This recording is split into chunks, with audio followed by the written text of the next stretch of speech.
Il presidente della Banca d'Italia lancia l'allarme: un quarto delle imprese è a rischio liquidità. Molte aree della Calabria invase da rifiuti, nel Cosentino situazione preoccupante mentre Manna si dimette dal lato.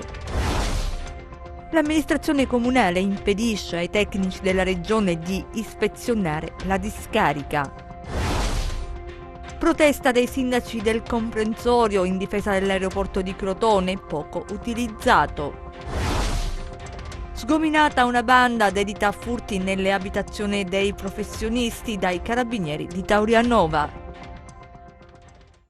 Ben ritrovati dalla redazione del TG10, l'economia in primo piano con l'allarme di Banca Italia su quella che è stata definita pandemia economica. A picco il fatturato delle imprese, situazione molto difficile nella nostra regione. L'allarme è forte, un'impresa calabrese su 4 è a rischio illiquidità, un valore superiore alla media nazionale anche per la maggiore presenza di imprese di minore dimensione.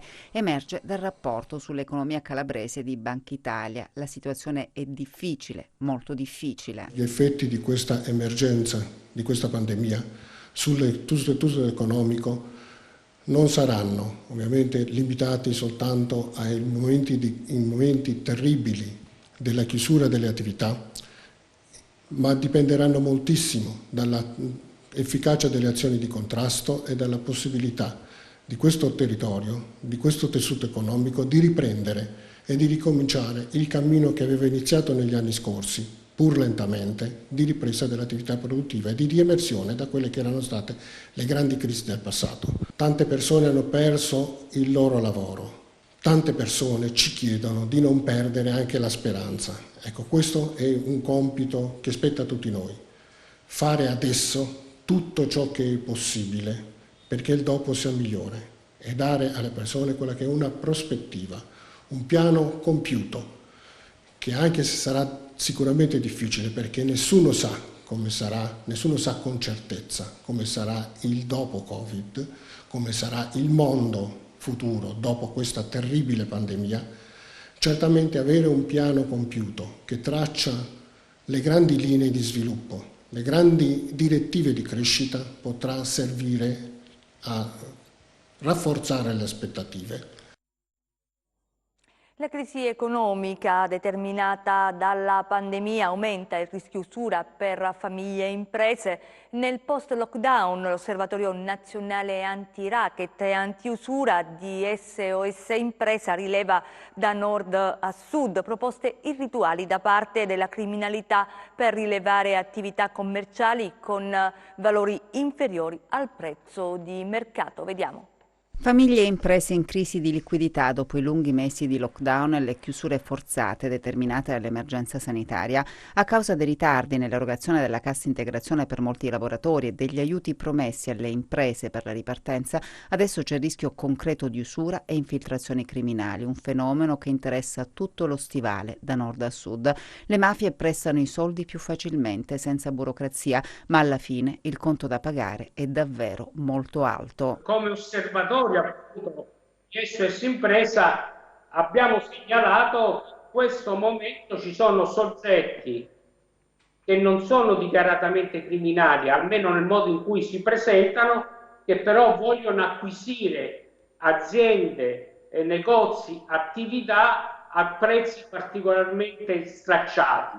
Quello che ci ha preoccupato e ci ha messo allerta e queste transazioni vengono offerte con pagamento in contanti e questo chiaramente è una modalità tipica di organizzazioni borderline tra illegale e illegale. Lo scenario è allarmante, ma dal tunnel dell'usura si può uscire. L'elemento della denuncia, però, della denuncia penale è chiaro che è un passaggio importante. Se viene fatto anche attraverso le associazioni può essere fatto in condizioni di maggiore sicurezza, garantendo la privacy e al tempo stesso nell'istruttoria anche delle istanze di accesso ai fondi pubblici dello Stato e del Ministero degli Interni non dico che c'è una facilità, ma c'è un'esperienza e c'è una modalità anche attuativa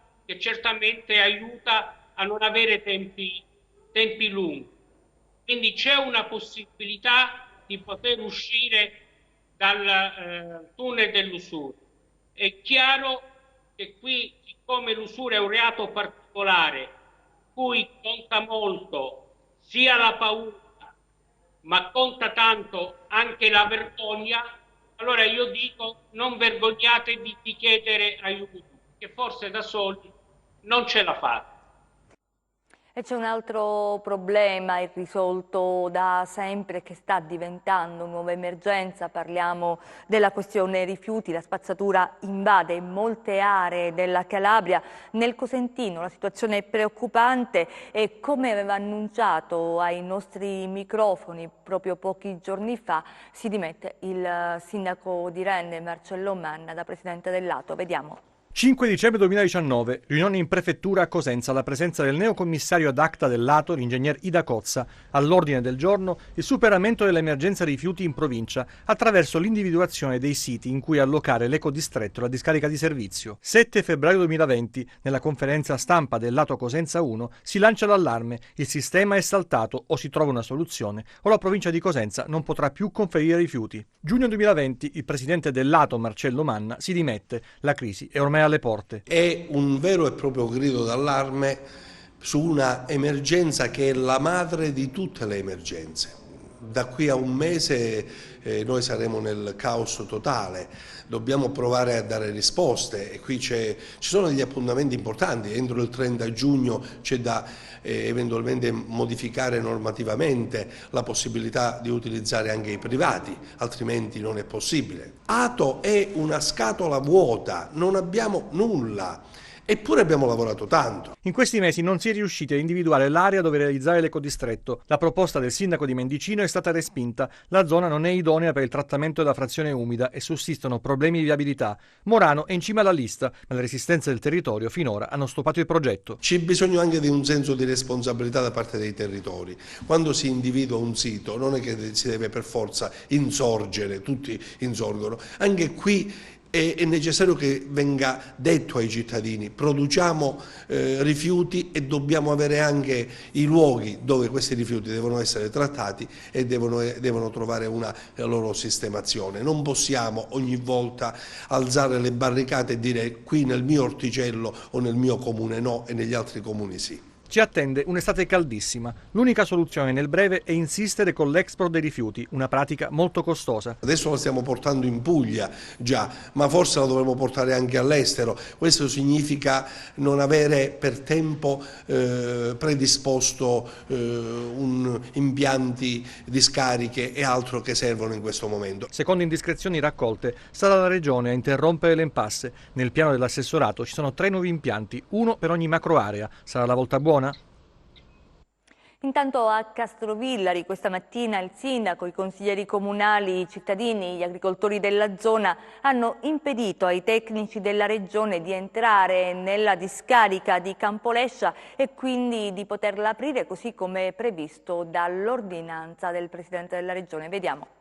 Consiglieri comunali di maggioranza e minoranza, giunta municipale, cittadini e agricoltori di Cammarata, esponenti di Solidarietà e Partecipazione e Fratelli d'Italia, uniti per difendere territorio e ambiente ed impedire ai tecnici della Regione Calabria di entrare nella discarica di Campolescia e iniziare i lavori per far conferire rifiuti alle province di Vibo e Reggio Calabria. È davvero una storia infinita e dopo 20 anni di lotta, di battaglie per impedire che questo posto magnifico diventi la spazzatura della Calabria, della provincia di Cosenza e così via. Questa è semplicemente un'aggressione al nostro territorio e noi non lo consentiremo. Una discarica, quella di Campolescia, chiusa dal 2003. Inoltre sul sito pende un procedimento penale in corso che ha ufficializzato la mancanza di capacità di abbanco. È arrivato come un fulmine al ciel sereno, perché nell'ordinanza che c'era scritta a firma da parte del Presidente Santelli si aspettava anche la pronuncia da parte del Tribunale. Il fatto di aver fatto questo blitz a noi ci lascia veramente interdetti. Noi difenderemo con tutte le forze il nostro territorio e soprattutto il nostro distretto agroalimentare. In attesa di capire cosa succederà, il sindaco di Castrovillari, Mimmo Lopolito, è stato minacciato di denuncia dal responsabile del Dipartimento Ambiente della Regione Calabria per interruzione di pubblico servizio. Io ho detto, secondo me quello che voi state facendo è un abuso, ma se devo prendermi la denuncia per interruzione di pubblico servizio lo faccio perfettamente. Sto difendendo un bene del comune di Castrovillari, sto difendendo l'ambiente.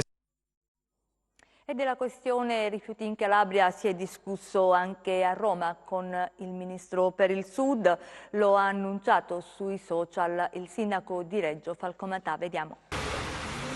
La questione rifiuti approda anche a Roma. Questa mattina a Palazzo Chigi il sindaco di Reggio Calabria Giuseppe Falcomatà ha incontrato il ministro Provenzano e sentite di cosa hanno discusso. Posto anche la questione dei rifiuti. La questione dei rifiuti è un tema nazionale. Cioè, il governo, il Ministero del Mezzogiorno non può non porsi il problema di quanto oggi la Calabria sia non a rischio, sia in piena emergenza ambientale, ma soprattutto il governo non può non rendersi conto di quanto di fronte a questa emergenza ambientale non ci sono soluzioni in atto che il governo regionale stia portando avanti. E intanto va la mia più grande solidarietà. Avete letto che cosa ha detto stamattina il sindaco Manna, che è il presidente del lato di Cosenza. Si è dimesso da presidente del lato Cosenza dicendo: la nostra provincia sarà sommersa di rifiuti, non abbiamo interlocuzioni, non ci sono soluzioni, la regione non ci dà soluzioni, io lascio. Avete visto quello che sta succedendo a Castrovillari, dove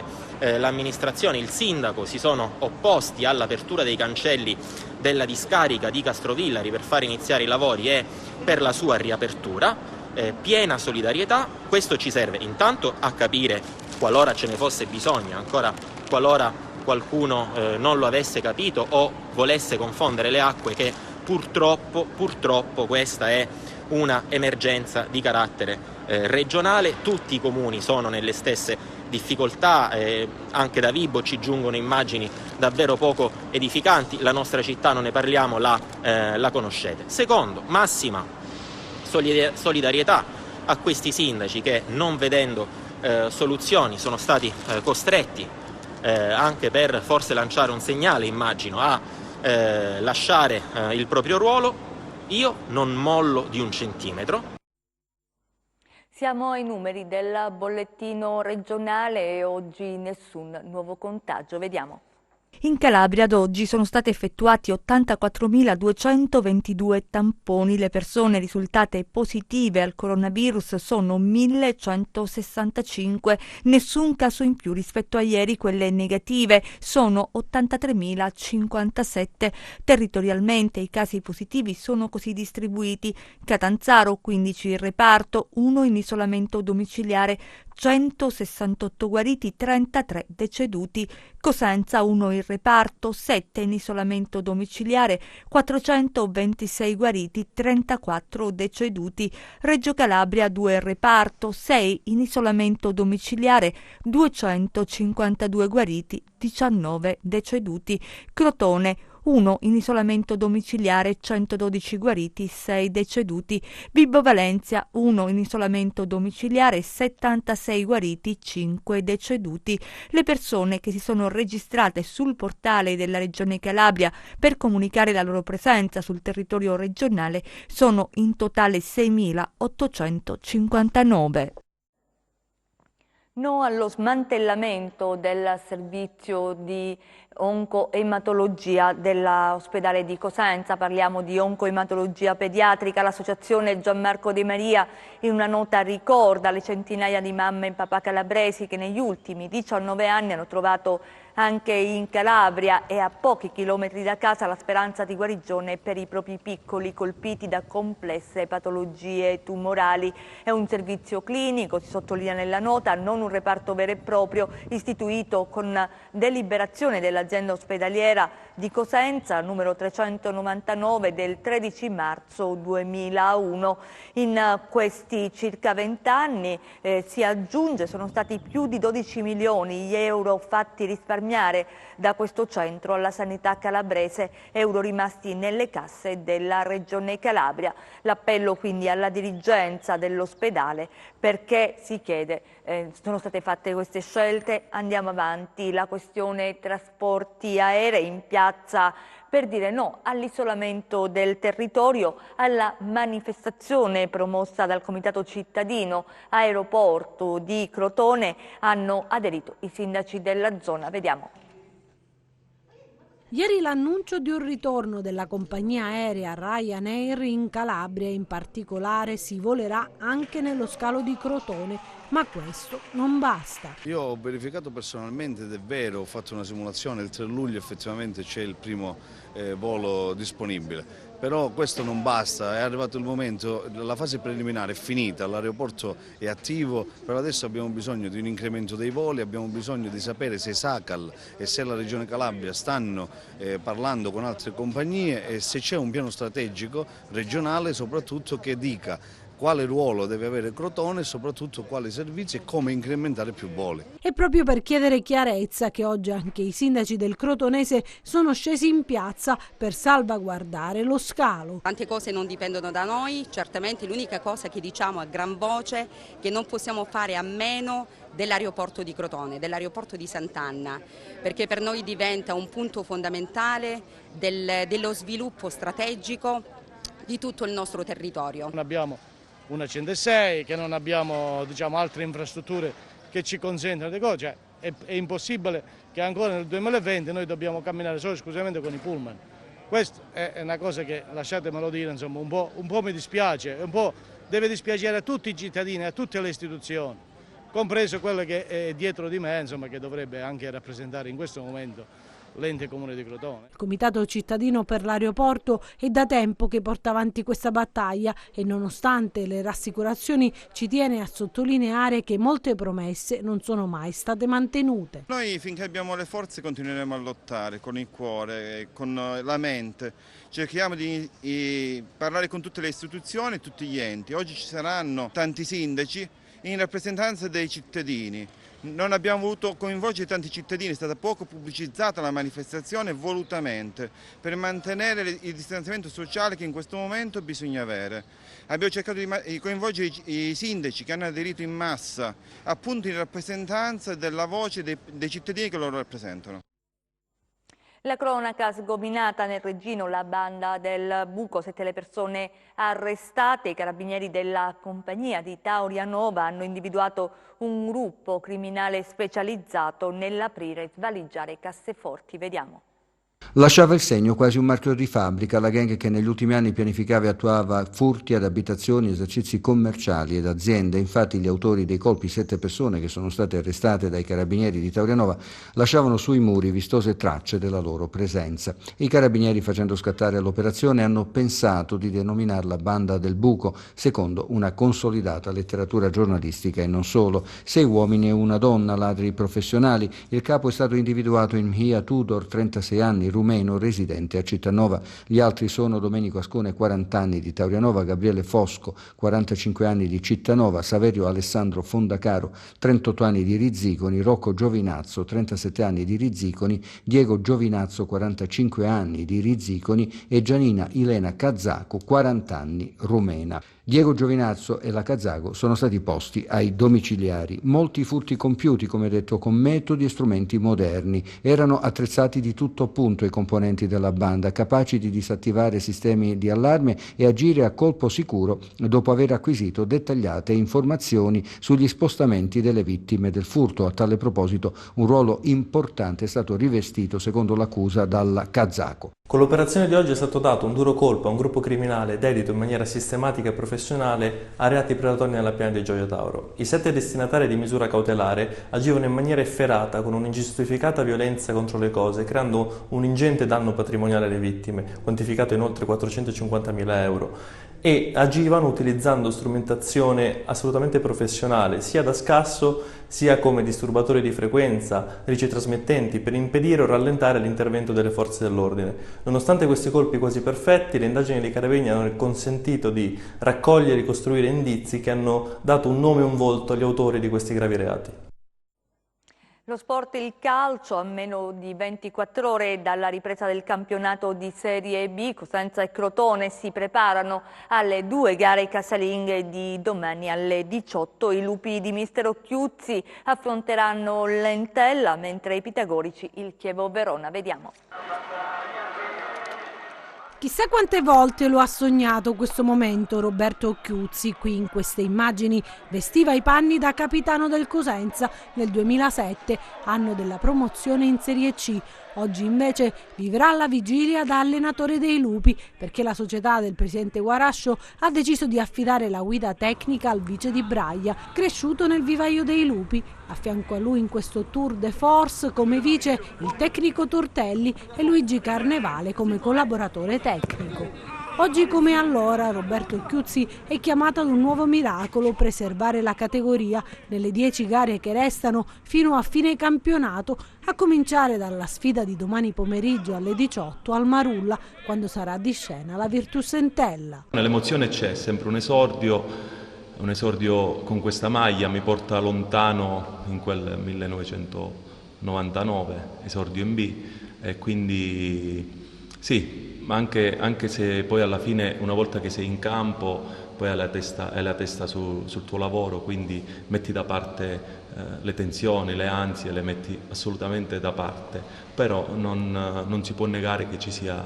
un po' di emozione, insomma. Per me inizia un campionato nuovo, inizia un campionato e me la gioco con queste 10 squadre da incontrare, e quindi parte un campionato contro di loro, dobbiamo fare più punti possibili, poi alla fine tireremo le somme. Il Crotone riparte dallo Scide, dalla sfida con il Chievo Verona, un banco di prova fondamentale per la squadra di Stroppa, che nelle 2 successive gare sarà costretto a giocare fuori casa a Perugia ed Ascoli. 20 punti di distacco dalla capolista Benevento, ma la promozione in Serie A è alla portata dei pitagorici, che a fine stagione dovranno fare a meno di Benali, che non rinnoverà il suo contratto con i calabresi e quasi sicuramente firmerà un quadriennale con il Parma. Ma mercato a parte, i rossoblù restano concentrati sull'obiettivo. Non abbiamo il termometro della situazione finché poi non ci confronteremo finalmente in una partita vera. Quindi a questa risposta sicuramente domani alla fine della partita potrei essere un pochino più preciso. Allora, per quanto riguarda il lavoro, molto bene. Devo dire che la squadra non ha mai mollato, anche nel periodo di quarantena, lo ha dimostrato poi sul campo. Abbiamo qualche acciacco, ma era preventivabile.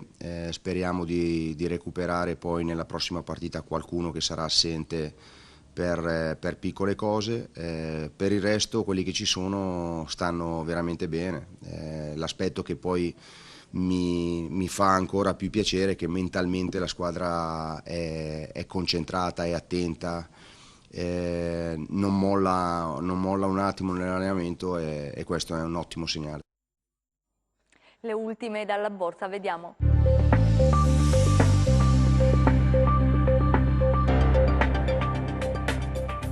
Le borse europee chiudono positive. A sostenere gli acquisti contribuisce soprattutto la notizia secondo cui la Cina intende accelerare gli acquisti di prodotti agricoli americani, rispettando così gli accordi di fase 1.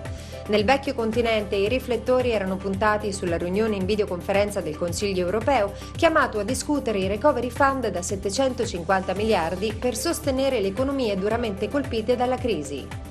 Al termine dei lavori, il presidente Charles Michel ha dichiarato che a metà luglio convocherà un altro summit con la presenza fisica dei leader a Bruxelles per giungere all'accordo finale. Christine Lagarde, numero 1 della BCE, ha ribadito la necessità di un pacchetto ampio, veloce, flessibile e saldamente ancorato alle riforme economiche per rilanciare l'attività della regione. Nel vecchio continente il FTSE MIB di Milano termina in rialzo dello 0,7%, leggermente arretrato rispetto al FTSE 100 di Londra a più 1,1%, ma facendo meglio del CAC 40 di Parigi e il DAX di Francoforte a più 0,4% e l'Ibex 35 di Madrid a più 0,3%. Oltreoceano viaggiano sopra la parità il Dow Jones e l'S&P 500 a più 0,4% e il Nasdaq a più 0,7%. Sul Forex l'euro-dollaro arretra 1,119, mentre il cambio tra biglietto verde e yen rimane poco mosso a quota 106,9. Tra le materie prime rimontano le quotazioni del greggio, con il Brent a più 2,5% a $42,5 e il WTI a più 3% a $40 al barile. Sull'obbligazionario infine lo spread BTP-Bund si attesta a 177 punti base, con il rendimento del decennale italiano in calo all'1,35%. A Piazza Affari, infine, gli acquisti premiano in particolare Telecom Italia a più 3,5%, Ferragamo a più 3,2% e Terna a più 2,9%. Deboli invece Mediobanca a meno 2,1% e Poste Italiane a meno 2%. Grazie e buon proseguimento di serata.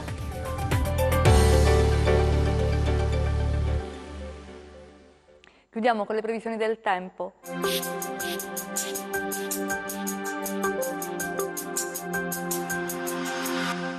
Nelle prossime ore assisteremo a dei passaggi nuvolosi che anticipano correnti più fresche ed instabili in arrivo tra il weekend e l'inizio della prossima settimana. Domani passaggi nuvolosi si alterneranno ad ampie schiarite, possibili brevi piovaschi in nottata sul Tirreno centrale e sulla Sila. Qui qualche locale pioviggine non è da escludere anche nel pomeriggio. Temperature stazionarie. Passiamo a mari e venti. Domani mari calmi o poco mossi con moto ondoso in graduale aumento. Venti deboli da nord-ovest sul Tirreno, di direzione variabile sullo Ionio. Prima di salutarci vi ricordo il nostro sito web www.meteoincalabria.com e la nostra pagina Facebook Meteo in Calabria. È tutto, ci fermiamo qui, grazie per essere stati con noi, vi auguriamo un buon proseguimento.